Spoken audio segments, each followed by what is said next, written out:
All opinions expressed by the program participants are solely their own opinions and do not reflect the opinions of Upscale Love for You. The program participants' opinions are based on the information that they consider from their own knowledge. No expressions or accuracy is related to Upscale Love for You.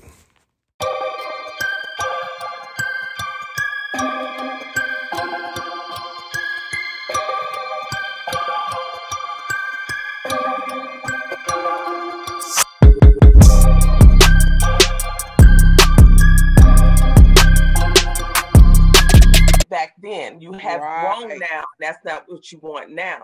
And the reason why I asked that question is because you know that there's a lot of people who get into relationships, especially if they've been in a long relationship. Now, whether it was a rocky relationship, whether it was a good one, and unfortunately, like Miss Millie and Dr. Fabulous, someone has passed away and you can't rekindle that. But do you take, and to, even though it was a death, it's still a heartbreak because they're not coming back and your heart is broken. Mm-hmm. Do you take that and look for another person and try to create what you had before by holding on to the past? I think that's detrimental. I think that's horrible. Someone said that they were rekindling somebody from their past. And it's also possible that, say, your high school sweetheart, that person, he may have grown to be a different man from his high school years, you know? So when you guys may connect right now, it may be beautiful, you know what I'm saying? Because you guys have been grown and went through your experiences. Who knows? Everybody goes through their different life experiences, but you have to meet them where they are today. And a lot of people, what they do, they try to meet you from when they first met you. Right. And that's where the disconnect comes from. Right. They come to you and they look at you as if you are still that person. Right. Without trying to wipe the slates clean and get to know you today. Right. I remember this lady told me once. I remember this lady told me once. She said the best way to get over a man is to get under another one. So, the truth is, you know. That is words from the wise. That heals a lot, though. A lot of people on top of another relationship by finding someone. Tracy. Okay. Get on top of another underneath them. Yeah. Tracy, a rider. Tracy, a rider, baby. Danny, ride chick. I know a lot of us heard that type of saying. Unfortunately, it really does not work because sometimes you don't give yourself enough time to heal. I like that word, heal. It don't work for you. Yeah, temporary. Yeah. It don't work for you. Don't work for you. It works for me. Yeah, he wants you to own it because it works for him. It don't work for you. So he's the owner of statements. It doesn't work for me, but it may work for other people. Right. Here we go. I agree because hi everyone. It only works for a moment. Temporary. Hi everyone. Hello. So I do think that getting on top of another one can help you get over someone else. Not necessarily right, but not necessarily you want to be in a relationship with them. Usually they just to get over one, just so you need to pain for my mom said that it's called in the meantime person. Okay, is that called a Band-Aid? In the meantime. Okay. And that's what you say, Shaniqua, in the meantime? I like the way she said that. Yes, I agree with Sandy. All right, Dr. Fabulous, I see you got your hand up. Okay, you said holding on to your past. Have you done it with the person being deceased? Well, I know the qualities that my husband had, like I would go not on just the intentions to see if they had the same qualities, but when I meet someone and they do have some of the same qualities, it's like a plus for me. Of course, I'm never going to try to reincarnate my husband, but I know how he treated me as a woman. And because, like they say, when you almost had the best, you don't want to settle for less. So therefore, it's a good thing, and it can be kind of bad as well, because you want everybody to have a clean slate. But in the subconscious of the back of your mind, you say, why I'm gonna settle for this when I've had that and I'm used to this, you know. Right. So it's good and it's bad in its own light. But so I will tell everybody to give that person a chance. Yeah, can you say that? Hold on just a minute, Dan. Can you say that using your past relationship can level a bar for you? That's where the level will rise. So if you get that person to at least have some qualities and nothing less, then correct. Maybe that's your quality. I always feel I'm not gonna regress. I'm gonna progress. It's just like when I always say when men have affairs and then they get an ugly duckling, but you was that bad chick or whatever. You're like, well, God dang, you regressing instead of progressing, but then you never know. You don't know what they see in that other person. So, but I always say you got to set the bar somewhere, and that's just me. You never had an ugly duckling with some good stuff. Doug, Danny, good stuff don't work for me all the time, Jack. You got to have something more than just good stuff. Okay, Doug, Danny, I interrupted him, so can we allow him, and then I definitely will come back to you. Yeah, Danny Jones, go ahead. Yeah, I was just going to make a comment to Dr. Fabulous, is that I know her husband and I know what she's talking about. It's really hard to find someone to fill someone's heart when that person was everything to you, you know. So it is really, really hard to really find someone to really, I won't say take that person's place, but to step up to where he was. And, and this is a challenge. So I understand what you're going through, sister. Yep, that's it. All right, well, thank you for that. All right, Doug, tell me what you're gonna say. Okay, now that I'm single, divorced, start looking out on the landscape there, and you had single, never married, you had divorced women and widows. And for me, the status kind of plays into whatever. And the hardest thing for me would be to date a widow, because to me that means everything was good and he died. And now for me, it's like I hadn't been there. I this way I'm thinking, like they're at this level and it ended, no fault of the two parties. Right. And so to me, it seems like the woman would be at that place, and like, how can another person come in and is going to have to surpass that, whether they realize it or not? But a single person who's never been married, it's like, okay, well, they don't know the issues of what married couples go through. So, that leaves me at, let me focus on the people the women that have been divorced.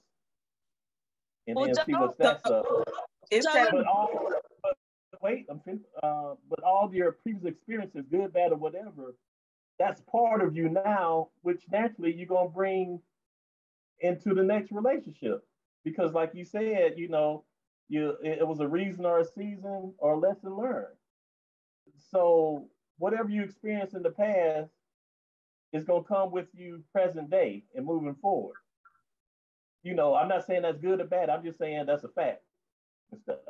So sometimes you can use what happened in the past as a plus for the future, because you may learn from that mistake.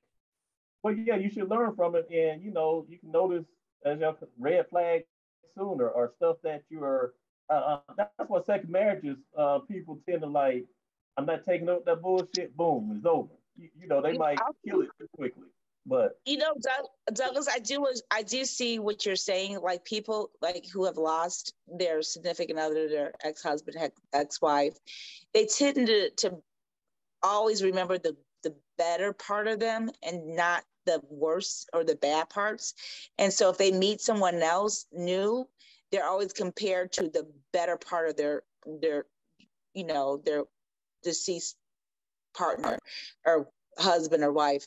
And I would like Bernie Mac's wife. she remarried after his death.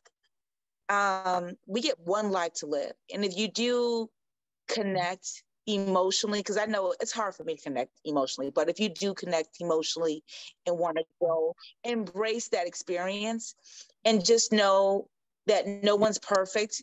And if people would really remember every aspect of their past loved ones, they got on your nerves, but we don't want to remember those. We want to focus on the good, but it was a great experience. And if God blesses you to connect, to have better experiences and more experiences, I say open up and YOLO. If you got it in you to live, live. Live in this moment, live life. We're not promised. We're going to meet each other on the other side at some point. But if today is not your some point, live and experience and embrace.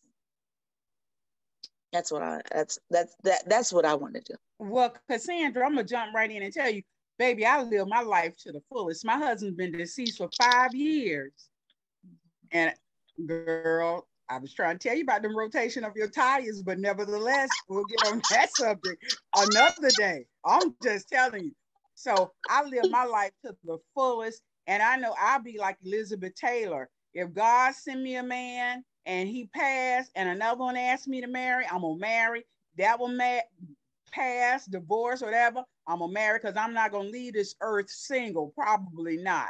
Because that's just me. I got a lot of love to give, and I'm not afraid to give it. And that's where reincarnating Elizabeth Taylor, I see. Girl, what you talking about? They say blondes have more fun. I'm gonna keep it blonde for a minute. Mm-hmm. But you know what? I agree with Dr. Fabulous. I'm fortunate enough that I didn't have someone to pass away on me, but I did get divorced, and our season is over. I still love him as my child's father, and the fact that he was my husband. I'm no longer in love with him. So with saying that, I am now living my best life.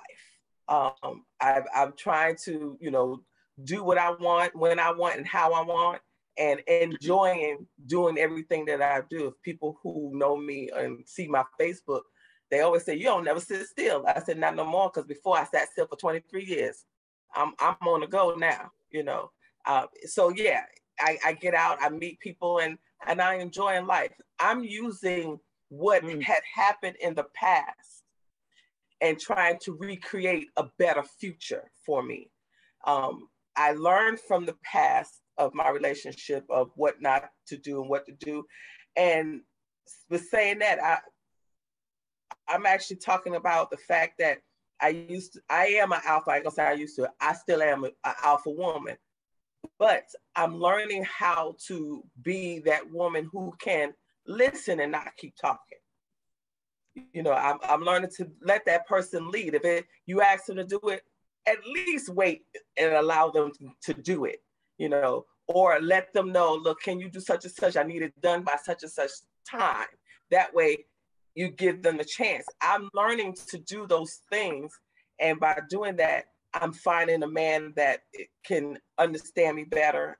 And that's actually showing the love immediately and not wavering it for later or to see what something's going to happen or, what have you. So I'm learning from the past, because before I was like barking at everything. You had to do this. You didn't do that. And you're this and you're that. And now it's listening, more listening and stepping back and allowing, and it's working. So I'm using the past to better my future. Go ahead, Anson.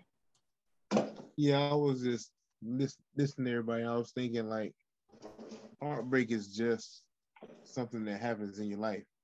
I believe Cassie said it earlier, it's something that happens. It's we all treat it differently, all look at things differently. So heartbreak to one person might not be heartbreak to someone else. I always say that life, you are nothing but a sum of your experiences. So this air quote heartbreak is just an experience. It's something that happened to you. So you learn from it. You are nothing but a sum of your experiences. that's everyone. There's no one that's immune to that. You are only a sum of what happens to you. Yeah, you're right, Anson. Everybody's heartbreak is totally different. You know, look at what Dr. Fabulous said. Her heartbreak is because her husband passed. Miss Millie, the same one, her heartbreak because someone has passed. My heartbreak is because I'm divorced. Even though I'm the one that initiated the divorce, I still was a heartbreak because I wanted to live the rest of my life with him. Unfortunately, it didn't work. But other people's heartbreaks are totally different. Like for you, you say that you didn't have a heartbreak. You had disappointments, but not a heartbreak.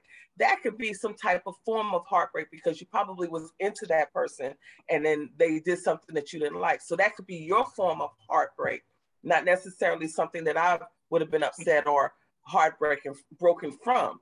So this is why we're having this forum that we can figure out that even though you have your type of heartbreak, there's other people who have heartbreaks in a different manner. Tracy D said that she never had heartbreak, but it's possible that she could have had heartbreak, but it didn't destroy her like it would have done with other people. Same thing with you. You did disappointment. It didn't destroy you like it has done to other people.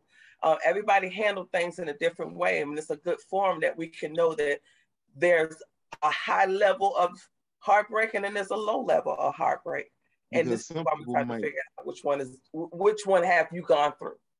Because my version of heartbreak, I mean, if I could have to say one, was when a woman I was dealing with woke me up to have sex, and that's my kryptonite. You know what I mean? Like, look, if I could throw this pillow, I would throw this pillow at you. That's my kryptonite. Don't be trying to wake me up. You know, when you do the hanky panky. That's my kryptonite. That's when I would, as Cassie would say, bust quick. You know what I'm saying? Like, here come Heather. Here come Heather. There go Heather. Like, that to me, that was like a heartbreak. And then that same woman to this day loves to throw it in my face. Oh man, when I woke you up, oh well, shut up. Nobody want to hear that. Nobody want to hear that. You proud of yourselves, aren't you? That's why I was feeling so sad when she said, "Oh, it was quick. It was quick." I was like, "Oh, I feel so sad for you." But to me, that was a heartbreak because you woke me up and you expecting the real deal. I'm glad you my cousin. I'm glad you my cousin, Anson. I'm glad you my cousin. That would be my definition of a heartbreak because that was sad. Okay, so I see there's some new people who just joined us tonight. Thank you for joining us, S. Walker, as well as, hey, Heather, how are you doing? Bridget, love that you continuously come on each week. Now, for the people who just joined, we did have a question. Today we're talking about broken hearts and trying to mend them, or how did you mend them? And my question had came up where, can you heal from the past, or do you just learn from it for the future? Has any of the persons that I just mentioned have a story, or can you give me a response for that? Heather, we have wished you was on a little earlier because Heather, I wish you was on early when I was giving my question. Answer said he ain't never had a heartbreak. And I need you to get him, Heather. Lies, I tell you. Oh my God. I told y'all what my heartbreak was. Tell me if that was a lie. Wasn't that heartbreaking? That was heartbreaking. Oh my God. Sound effects are killing me. Oh my God. It was so dramatic. So fake. So Heather, have you ever, okay, Dr. Fabulous, I came up with some good questions and I would love to hear your response from that. But have you ever had a heartbreak before? Also, if you have had a heartbreak or you broke somebody else's heart, what song did you listen to? That was it. That reminded you or helped heal you?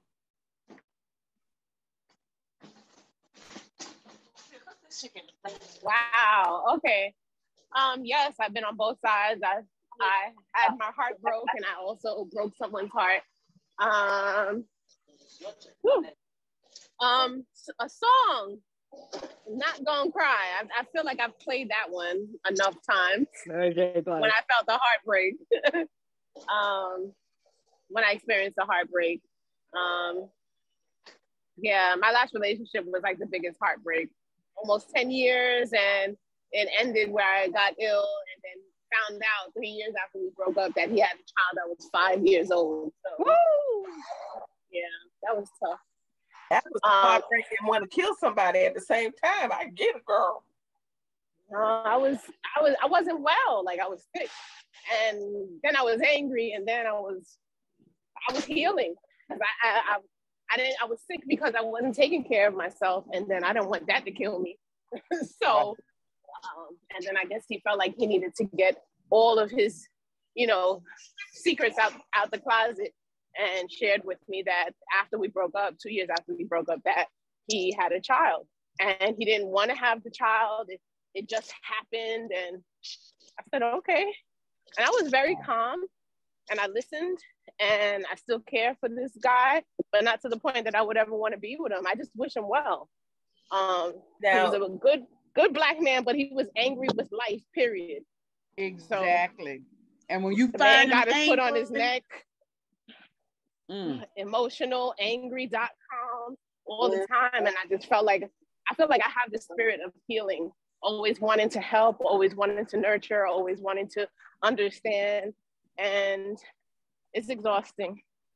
Did you learn from the past, and did it help you heal? If it did, tell us, how did it allow you to heal? Because you said you went through certain stages of that.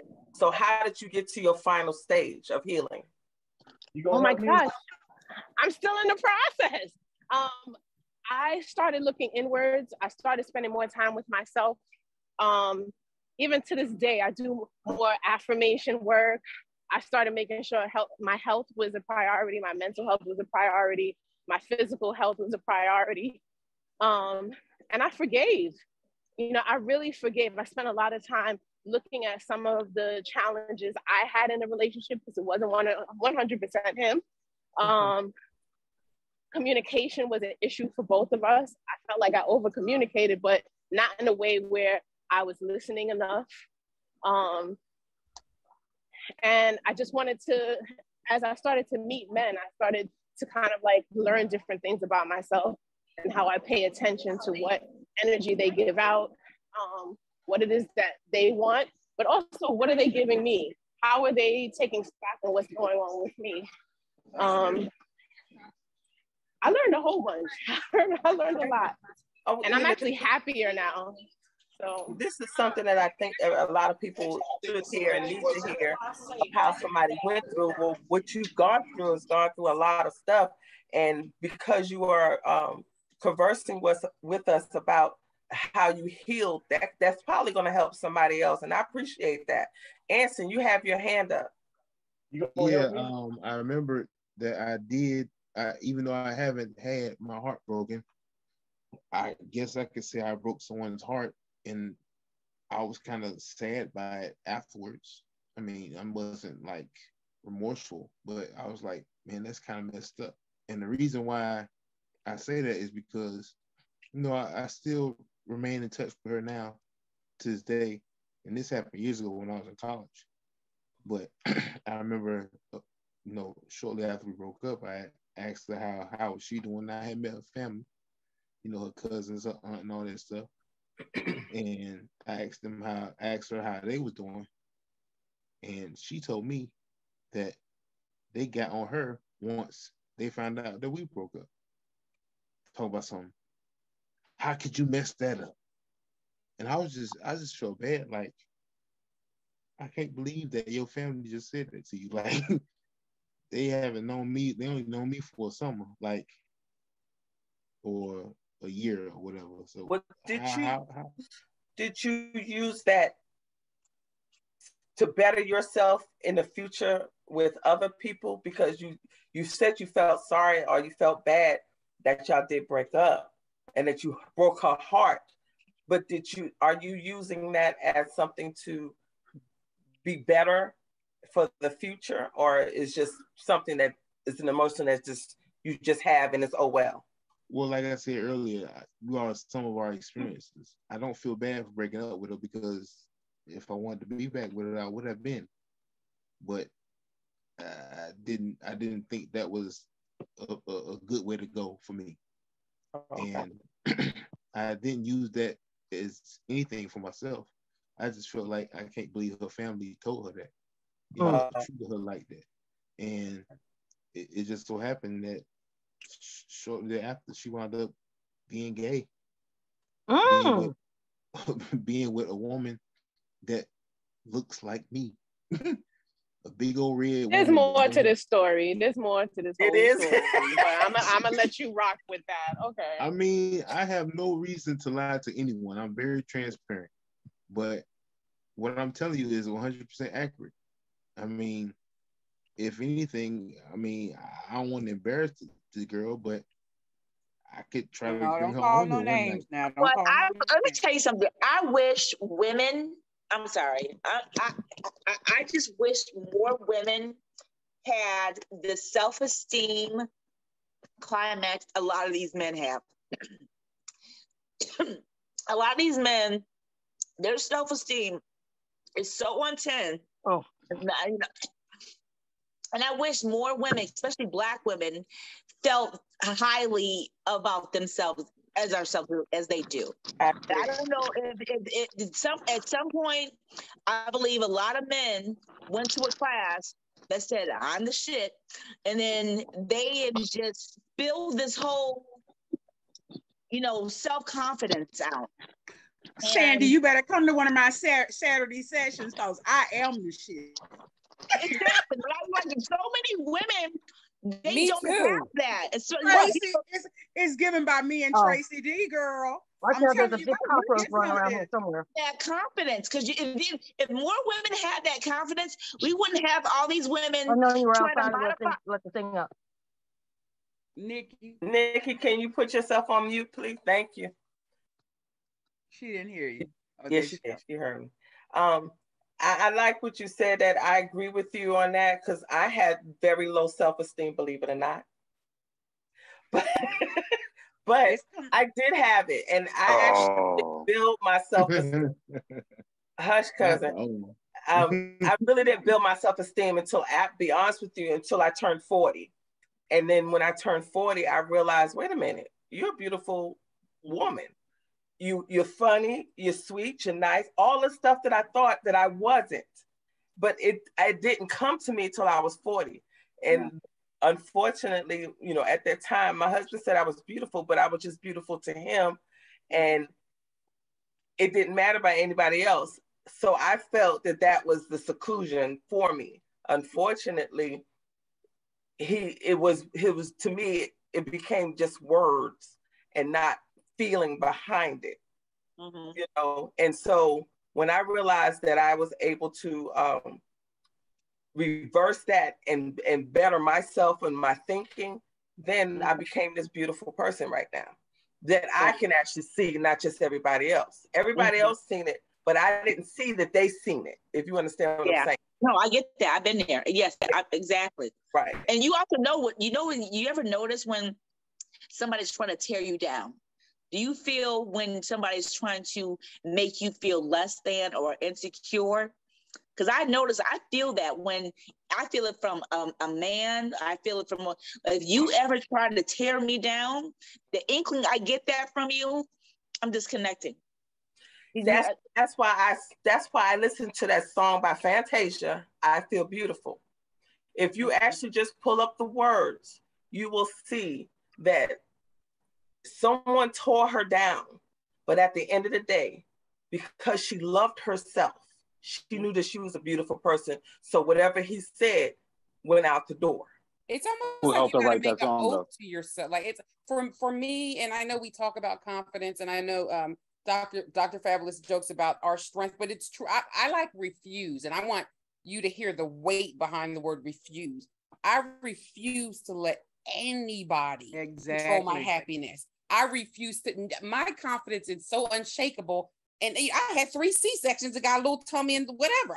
My confidence is so unshakable because once you give somebody that power, and I got control issues, You're never going to get that back. I refuse, because if he don't like me, I bet you your boy does. I mean, that's the way I walk now. You better say, if he don't like me, I bet you your dad right. does. I'll be like, it must be jelly because jam don't shake like that.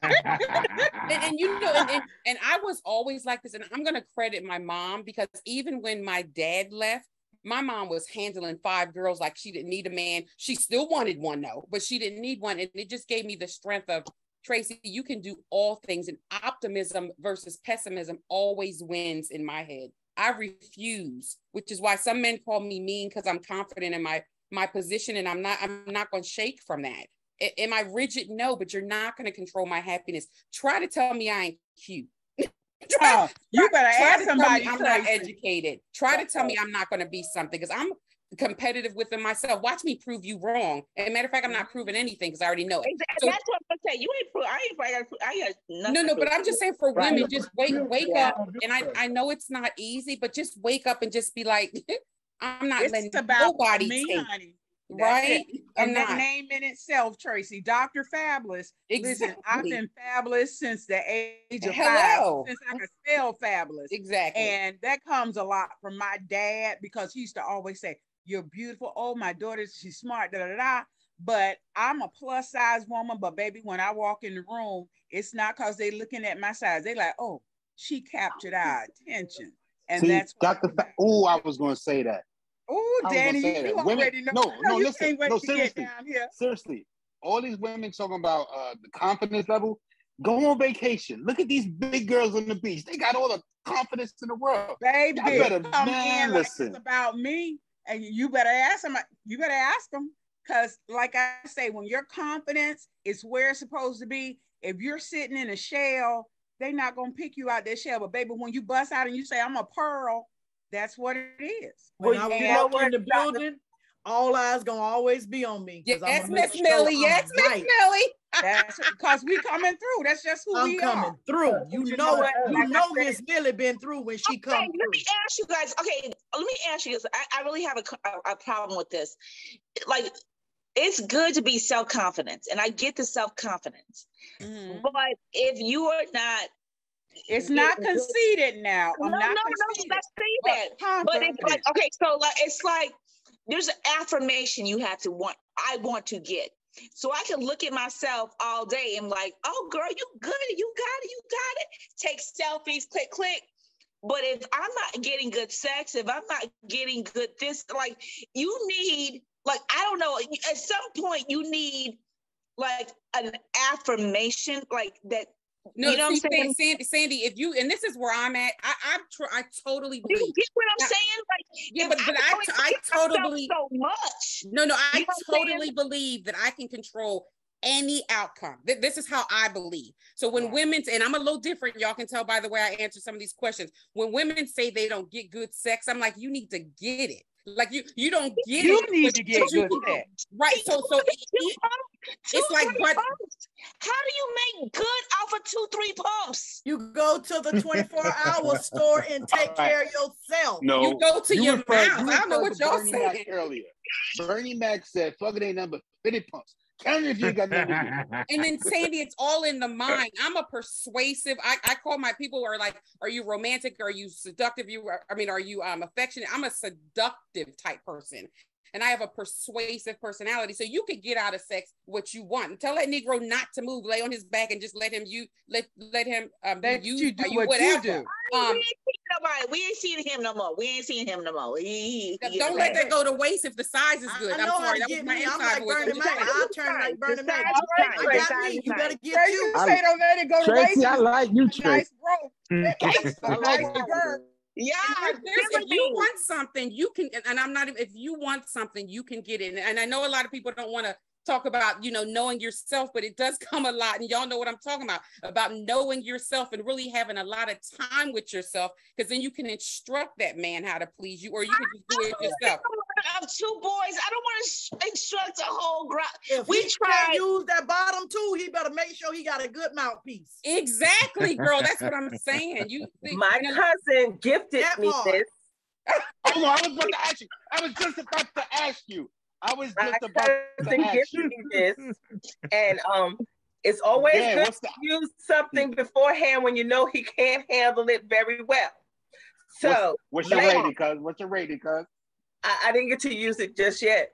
Oh, and just I know we're talking about what that stimulates, but for me it's deeper than that. It's the buildup, it's the anticipation. And so while we go right to the vagina with it, I mean, a feather, like, so it's more than just that. So you got to really know yourself, in my opinion, and what pleases you, and really don't be afraid to spend time with yourself morning, afternoon, evening, during lunch, at the whatever, just so that you can help that man out a little bit if he's Tracy, don't tell all the secrets. We are done. We are done. I've exhausted everything.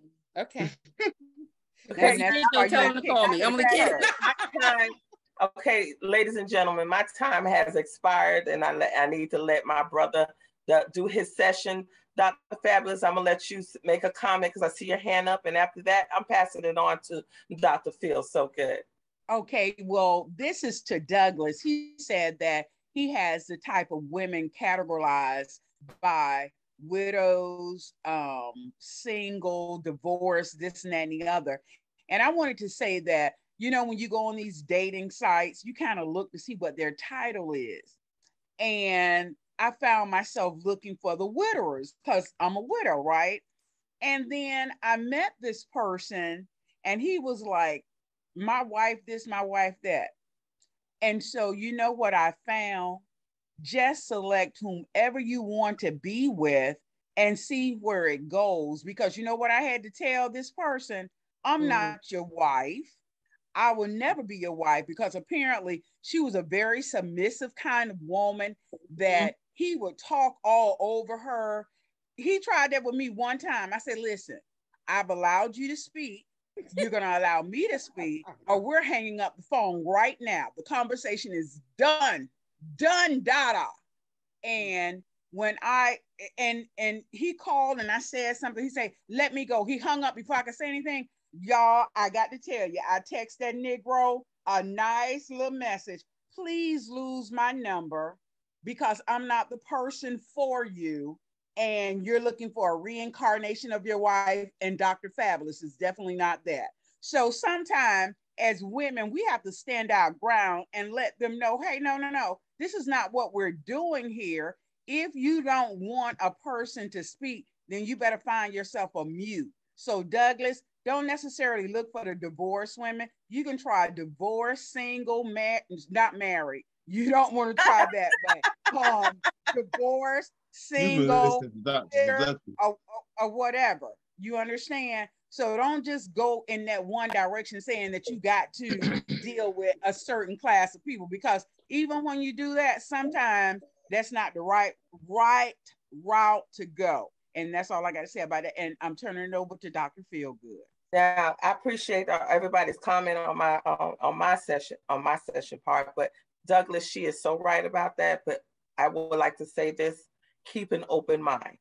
You got to keep an open mind about anything that you're about to embark on for your future. Is to keep an open mind. And when you have a couple of windows closed and the door open, it's still not open.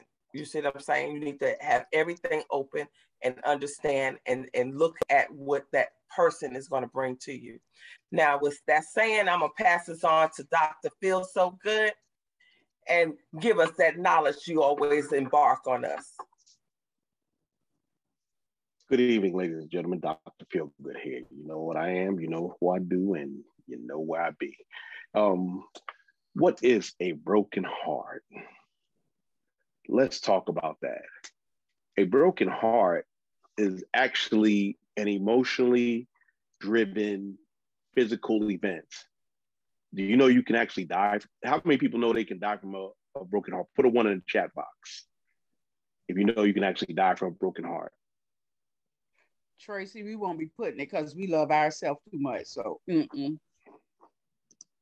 Well, I'll say this as far as people dying from a broken heart, because I know if a couple's been together for decades and then one dies, and then like months later, or because Sandra, I'm gonna stop you right there. I was married for 24 years, And everybody said, because my husband and I, we did everything together. He wasn't just that person where I just looked for all the good. We actually, out of 24 years, we might have had one fuss, one.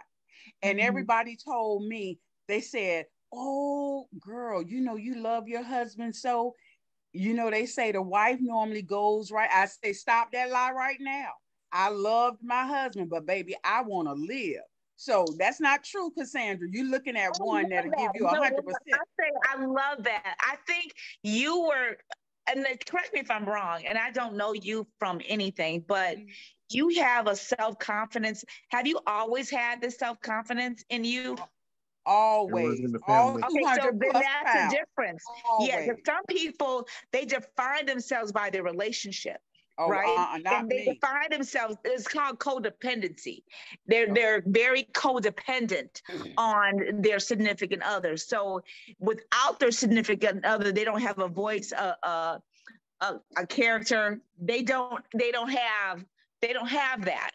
So when that significant other leaves by way of death, then they feel no reason to live. No, that's what they were trying to tell me. I said, no, baby. I love my husband. He's dead and gone. But baby, Dr. Fabulous want to live a long life. Yeah, but Dr. feels so good. I don't know. This just happened, I think, with the one of the school shootings. And I think the person may have had a heart attack, but of course the husband of one of the teachers. Yeah, exactly. One of the teachers just fell over and died. Now, going segue off that, Tracy, the symptoms are of a broken heart, a sudden and severe chest pain, shortness of breath, weakening of the left ventricle of your heart, fluid in your lungs, irregular heartbeats, and low blood pressure. What does that sound like? Almost like a stroke. It is. A heart attack. A heart attack or stroke. And the thing about it is that you are so overwhelmed emotionally and mentally that the physical manifestations come out of that. So saying that, you know, people think it's an actual, you know, thing that somebody got a hot mic. Hold on. Let me see who's Cassandra, can you mute your phone?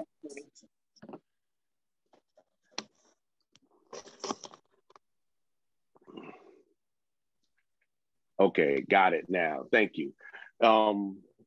So, you know, on my mother's side, my great grandmother and grandfather passed away within 3 months of each other in 1970. My sister was 1, I was 3 going on 4. They were almost 100. My aunt and uncle just recently passed within a week of each other. And you know, now their causes of death were different, but it was still the same. She didn't last too much. She was sick. They were sick around the same time, but they had been married 55 years. So, you know, and you know, Dr. Fab, you're an anomaly that you know, because people when you're doing something for years and years and years and you're doing the same thing and you have the same level of familiarity, it's called being institutionalized. And marriage is an institution. So, you know, for example, people go in the military. They serve more in the military than they've been out of the military. Then they get out of the military. Do you know about 5% of people die within the first 6 months of leaving the military? Well, I know most military men sure look good cleaners. I always say I need to get me one of them. They suffer from a broken heart from not being able to, because that's what they wrapped up in there. And it goes back to what Cassandra was saying about people are intertwined with who they're with or who they are, or what they did. Guys and gals that go to jail, you go to jail for 45 years. You come out, anybody saw put a 1 in the box if you saw Shawshank Redemption. Now you remember Brooksy, the first guy that got out. he was out for like 6 months and he wound up hanging himself because he couldn't take it. That was a manifestation. Morgan Freeman's character Red was going to do the same thing, but then he found that letter from Andy, and then he met, and they got it. But you've been doing so many things, you're doing the same thing and having the same routines for so many years that's the level of heartbreak. People, you know, your kids disappoint you. And now I'm gonna tell you, this is me. I'm not gonna say it's for everybody, but if one of my kids caught a case for murder, I'd have a broken heart. And the reason I would have a broken heart because I thought that what I did was teach them how to be productive citizens and to do the right thing. And murder is kind of the opposite of the right thing. So I would have a broken heart. The song I was joking with the Lenny Williams song about heartbreak, but that's a symptom. Think about that song. Everybody remember that song because what did he sound like he was doing? Crying. He was praying, begging. Yeah, unless it was self-defense, you know, because crooning. And if my son was Trayvon and Trayvon killed Zimmerman, you know, it is what it is. Well, no, I understand that, but I'm talking about like, my son was part of the Rolling 60s and got one of his ops. I would be severely heartbroken. Yeah, definitely. You know, my son got, I got 3 sons, but so one of my sons, you know, got into was drunk driving, stuff that I knew I wouldn't do and I didn't teach him to do. Luckily, my oldest son hates alcohol. My other 2 don't drink, so I'm good with that. But those type of things happen. Going back to Lenny Williams' song, do you think that turned the lady on more, made him want to get with her get with him, or did that push her farther away? Pushed her farther away, like Douglas in his stalking situation. It would have pushed them further away because you didn't want to be with that person that's doing all this whining and acting like a child and just that's the windows and shit. I want to say that like there are couples that are really codependent on each other. You ever meet those couples that I used to have this one girlfriend, she used to call me crying because her husband was cheating. It became so repetitive. At one point, she called me about the same thing, and he worked. My mother was his manager. My mom called me. She was like, I think he got one of the girls up at the job pregnant. So I said, you know, me, because she's my friend from high school, you know, whatever. I think he got one of the, you know, girls up at the job pregnant. Now, when she told me, she told me I was lying and that I was jealous of her and I always wanted her man.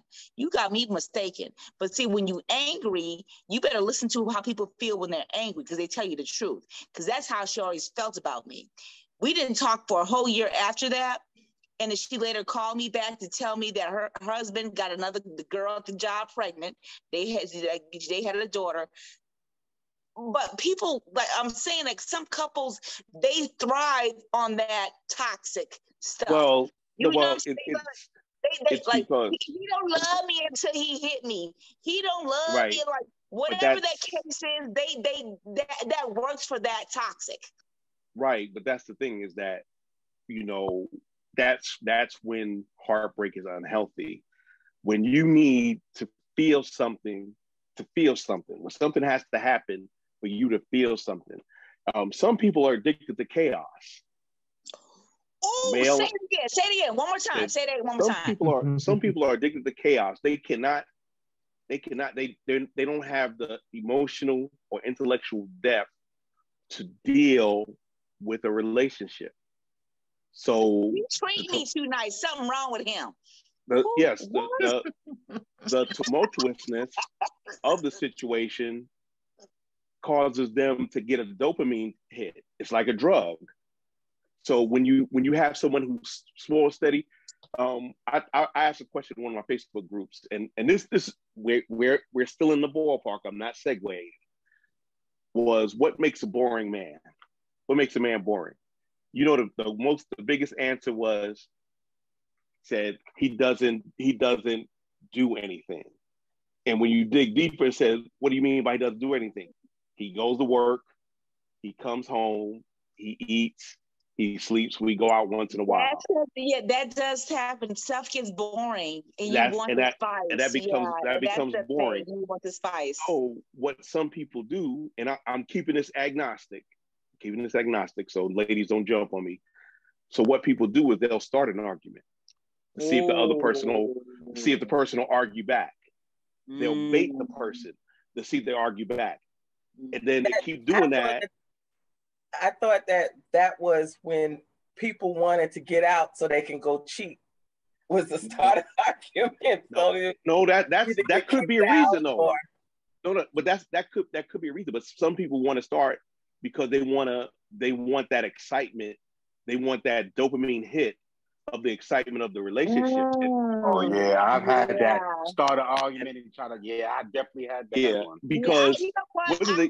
I can say that. I can admit that I want that. Like sometimes I want to be choked, and so my thing is, so like you would start. So Nice to meet you, Cassandra. What are we talking about? But Danny, stay where you at. I'm just saying, nice to meet you. Damn. Danny needs to take off the sometimes though. Who's the sometimes though? The thing is though, is that, and I understand that, but they say the best intimacy is makeup intimacy. Exactly. You can't make up if you don't argue. Right. So sometimes people will start arguments so they can have to get that. That's called the makeup sex. The movie with Tyler Perry and Janet Jackson and Tasha. Why Did I Get Married? Why I Get Married Too? Where her and her husband constantly argued, but they made love at the end. They always argue so they can have sex. But after a while, the thing is, you got to keep up in the ante.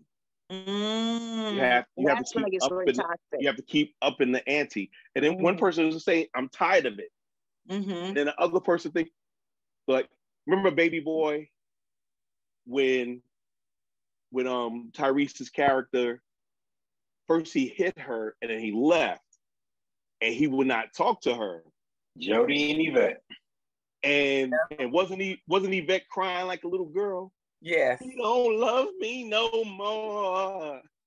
And then she took him back.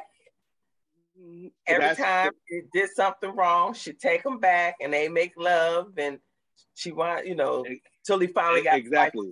And her words was, Jody, when I say I hate you, it's cause I like you, Jody. That was so funny to me.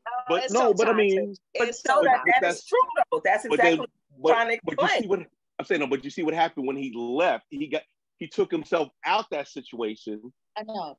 Her heart was broken because she didn't think about him being needing healing. She just said, he don't love me no more. So, that's with broken hearts. That's what happens, is that people get to a point, I can't do this anymore. And the other person is so used to getting their way, getting that dopamine hit, getting that passion, that their heart gets broken. And then they're in a spiral. And then they try to go replace that. And then that replacement is not as good. Somebody did say that before. I'm not making that up. Sandy said it. Yeah. But the thing is though, is that, like Smokey Robinson's song, although she may be cute, she's just a substitute because you're the permanent one. A lot of times we have to look within before we look without. Why am I feeling bad about this situation? What was like I said earlier, what was my culpability in this situation? Because sometimes we subconsciously start stuff because we want stuff to happen. Sometimes, and I say we because I think everybody in here has done that, whether by omission or by commission. We've all done something to get some passion started because something we thought we were missing something. So we thought we were missing something. And that's where we have those issues with these up and down relationships. You know, people having 4 kids by 5 baby mamas. Baby mamas be having 6 kids by 7 baby daddies. You know, it's that I'm moving around, I'm trying to find that feeling, that dopamine hit, that I want to get that. And this is what caused a lot of heart, because we're still trying to get over that first heartbreak. That first heartbreak we got, and we never really healed. So unhealed people meet other unhealed people, and you get more unhealing, and then you get more unhealing, and it becomes this vicious cycle. It's like crack. You try it once, woo, I'm so high. And then you spend the rest of your life chasing that high until you hit rock bottom. And then, but then that's where counseling comes in, and counseling and time help you understand why you do these things. Because a lot of times we don't understand why we do these things. Honestly, but how many Black people go to counseling? And that's like a detriment of ourselves. We do not do counseling. And we self-medicate. We self-medicate. Right. And that is a problem, is that we don't trust, Black people culturally don't trust medicine. Mm-mm. We don't trust medicine. We trust wine, alcohol, and weed. Don't judge me. But hey, that's I don't know nothing about that. I don't know nothing about that wacky tobacco, that hippie lettuce. I do. That booger sugar or nothing like that. But the idea is that a lot of us are unhealed from trauma we done grew up with, trauma we inherited while we were at school or at work, trauma in our relationships, trauma with our children. Because if you think you had a smooth way of, you brought your kids up and everything was smooth, I'm gonna call cap. I'm gonna call cap. Now some children are easier than others. Like I'm gonna bring it home to me. My middle son is special needs. And for years, woo, he was a challenge. He was a big challenge. We could not travel because if we went somewhere, we knew and we couldn't leave him with nobody. And we couldn't take him. So we forewent a lot of stuff as a family, and that was a trauma. Now I love my son. My sister can tell you, my cousin can tell you, I love my son to death. He's a very intelligent young man, and he's very charming when he's good. But it was trauma. He's slick. That's all it is. He's slick. He's slick with his stuff. Oh yeah, that's true. That too. But you can't trust him with everybody, because not everybody has that patience and understanding. Oh, so no, they don't. Right. So that's why you forego a lot of things. It's like we can't leave them with just anybody, because if somebody mistreat them and lose their patience with them, I'm like, you gonna mess them up. We're gonna have a real problem. And you're right. And that's the thing, is that, but then, you get your heart broken because you're kind of resentful for how you're feeling, because you can't do those things. I can't live. Yeah. Right. So there were those things that, and I you notice I'm not keeping it just romantic love. I'm talking about, different things. Our kids teach us, let me tell you something. Our children teach us about love on a whole different spectrum that we never, had we not had our kids, we would never loved and probably accepted all the things they have done. Because if it had been someone we were not related to and they did exactly the same thing, we would not put up with it. And that's what I'm saying. He made me a better person. He made me a better man. Our kids make us a better person. Yeah. But I had to get that healing. I go to counseling for a whole bunch of other stuff. But that's why I recommend counseling, because you have to understand that leaning on the right person. I tried counseling, and both of those 2 people I tried, we end up talking about their issues instead of my issues. Then I hope you find somebody that can actually understand what you need to do your research and get you right to talk to, and their qualifications. And once you go through background and their bio, then you can find somebody that matches with you better. That person probably was not a good fit. Oh yeah, they both weren't. They were not a good. Like, I'm a crazy, but I'm like a self-control crazy. But I'm out. You know, I'm a self-aware person. But that's the first step is accepting your situation. I just said it. Sandy, I think Sandy is Heather's alter ego. But yeah, but that's what happens though. Is that question for y'all? Was the therapist that y'all saw black?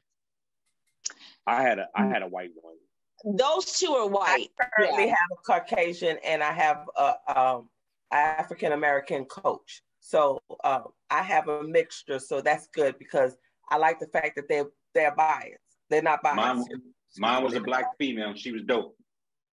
Yeah. So yeah. And the thing is though, Danny, I'm so glad you got counseling. Now I know how to proceed with you. But the thing is though, now I'm gonna need more. Right. Is that, you know, you have to get within yourself to say, I need to talk to somebody. Our friends you don't want to tell your friends your business. You don't want to tell your significant other your business like that. You want to tell somebody that's dispassionate. You don't always want to tell your family either. Right. And disconnected, because people might want to help, but they're always going to have a bias. Mm-hmm. I learned it the hard way. That was very, what you just said is valid. You know, you can't always tell your girlfriend. I had to let go. I only got 3 girlfriends. And, you know, I had to let go a lot of people. But that's the thing though. And but y'all wonder why men in general, not, you know, this is most men, why men don't tell women to their issues, because we are all, even family, sisters, but there's something that I won't tell them. We will not tell y'all stuff because, like you said, Sandy, people will use stuff against you when they mad. People will use stuff against you that's why you were wearing panties. You know what? You are so right. But let me tell you something. I like, when a person gets mad, I listen to them. Okay, that's what I listen to. But right now, I'm striving to live my truth so no one can use my truth against me. You can't say, you ain't never gonna say nothing. Because let me tell you, my mama said, Sandy, you gonna tell yourself before anybody else will. All my social media is public. If you got something on me, you need to come to me. You better come for me. Because I'm not back. You better come for me and don't half step. And that's Sandy, the thing, Sandy, put your social media over here in the chat box. I want to follow you. And I want you to follow me. Sky, why not? I want to follow you, girl. The thing is though, is that we understand that you have to understand yourself before you can let anybody else understand you. Right. And sometimes you got to talk it out. Mm-hmm. Sometimes you got to talk it out, because what we think we show people and what people actually see are 2 different things. And sometimes we have to work to get that. What you see on the inside is what's shown on the outside, and you be your true self, as well as, you know, like you said, Sandy, you are who you are, straight, no chaser. Some people's gonna like that. Some people's not gonna like that. And that's hard for every human to understand. That as we get older, we understand a lot better when we were at our age now than we did when we were 25, than we did when we were 15, because we wanted everybody to like us when we were younger.